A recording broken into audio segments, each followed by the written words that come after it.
Ne le laisse pas entrer. J'ai fait un rêve la nuit dernière. Le genre de rêve qui semble réel, au point de vous hanter une fois réveillé. Certains détails du rêve étaient étranges, vraiment très étranges. Ça me semblait tellement vrai qu'il ne m'est même pas venu à l'esprit que cela pouvait être faux, que cela ne pouvait être que mon délire. Je n'osais même pas dire, en ce moment, que ce n'est pas réellement arrivé. Je ne suis pas quelqu'un de spirituel et je comprends pas vraiment ces choses. Mais je sais que quelque chose s'est produit.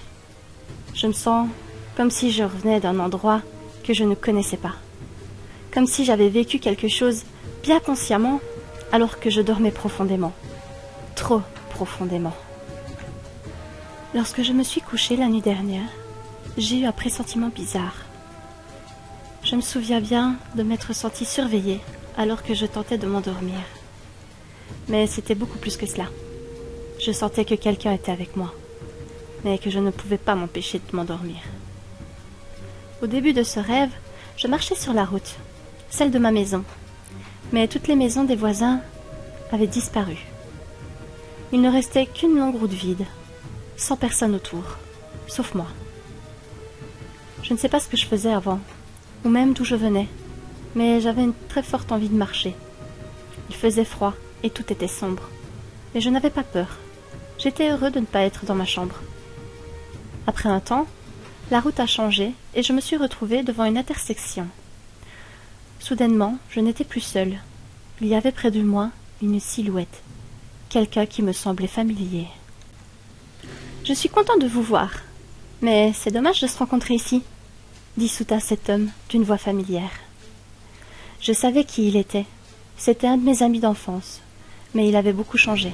Il paraissait un peu plus jeune que moi, sa peau était très blanche et des cernes fortes apparentes sous les yeux. D'ailleurs, ses yeux étaient aussi bleus que ses lèvres, ce qui me laissait perplexe. « Que fais-tu ici » lui demandai-je. « Je suis venu vous avertir » me répondit-il. Naturellement, j'étais curieux de savoir ce qu'il voulait me dire. « Il y a un homme en ce moment dans votre maison. »« Je ne crois pas, » répondis-je. « J'en reviens justement, il n'y avait personne. » Du moins je pense. Je réalisais soudainement que je n'avais aucune idée d'où je venais. Je ne savais pas non plus combien de temps j'avais marché et même où j'étais à ce moment même. « Vous ne comprenez pas, mon ami, » reprit-il avec une urgence apparente. « Il est vraiment dans votre chambre en ce moment. » Je n'avais vraiment aucune idée de ce dont il parlait, mais il avait piqué ma curiosité et commençait à me faire angoisser. « Qui est-il » demandai-je. « C'est un démon, une bête glaciale venue tout droit des enfers. Il tourmente les gens la nuit, leur fait peur et les empêche de se reposer durant leur sommeil. Il les affaiblit avant de les dévorer sans aucune pitié. » Un démon ? Je ne m'étais jamais intéressée à ce genre de choses. Je connaissais rien aux démons. Mais je désirais en savoir plus, alors j'ai décidé de poser des questions. « Qu'est-ce qu'il fait, ce démon ?» demandai-je. Il commence par se faire remarquer par sa prochaine victime lorsqu'il change d'un hôte à un autre. Lorsqu'il en a fini avec sa victime, il en repère une nouvelle. Vous connaissez cette étrange sensation, ce froid dans le dos et les picotements sur votre nuque quand quelque chose vous fait vraiment peur. C'est lui qui se tient debout derrière vous, déclara-t-il, tout en semblant de plus en plus préoccupé. Comment se fait-il remarquer? Et que fait-il une fois qu'il a été remarqué? Demandai-je sur un ton de plus en plus acquisiteur. Mon ami dévia son regard et regarda le sol, puis au loin. Il ne voulait vraisemblablement pas répondre à cette question. « Il suffit de ne pas le laisser entrer, » m'avertit-il. « Mais que veux-tu dire ? » Il sera là, maintenant et pour toujours. Il va marcher autour de ma maison la nuit, venir dans ta chambre et tenter de vous déranger, comme il le fait maintenant. Vous êtes son hôte maintenant. Vous ne pouvez pas lui échapper. Il sait où vous êtes. Il vous suivra tout le temps, répondit-il. Mais je ne comprends pas. Comment puis-je l'empêcher d'entrer? Mon ami regarda soudainement des deux côtés de la route, et il semblait troublé, comme si nous étions observés et qu'il craignait d'être entendu. Il se pencha vers moi et me dit tout bas. « Lorsque vous le verrez, que vous l'entendrez, ou que vous sentirez ce froid envahir votre corps, ne bougez pas, ne lui parlez pas, Ignorez-le autant que vous le pouvez, avant qu'il ne vous envahisse complètement. Mais je comprends rien à ton histoire. Comment puis-je me débarrasser de lui? Vous ne pouvez pas, me répondit-il d'une petite voix. Écoute, mon temps est écoulé. Sur ces mots, il me tourna le dos et partit sur la route en pressant le pas. Ton temps est écoulé? Mais qu'est-ce que tu veux dire? Pourquoi ton temps est écoulé? Criai-je dans la nuit, alors que mon ami s'éloignait rapidement. Mon temps est écoulé, me répondit-il, sans même se retourner. Ne le laisse pas entrer, ne lui répondez pas. Alors que je regardais cette vieille connaissance s'éloigner, une mystérieuse ombre semblait soudainement se détacher du paysage et commença à poursuivre mon ami.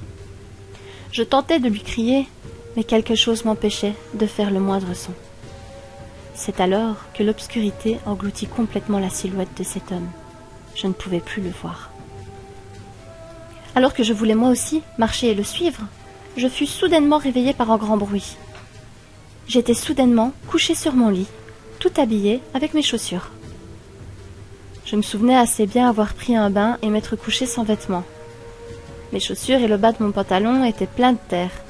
Mes pieds étaient endoloris et je pouvais entendre les bruits d'une sonnerie à côté de moi. C'était mon portable. C'est lui qui m'avait réveillée. Dans la confusion de mon réveil, je n'avais pas reconnu ma sonnerie et il faisait tellement froid dans ma chambre. Mais je ne répondis pas. Je me souvenais des paroles de mon ami.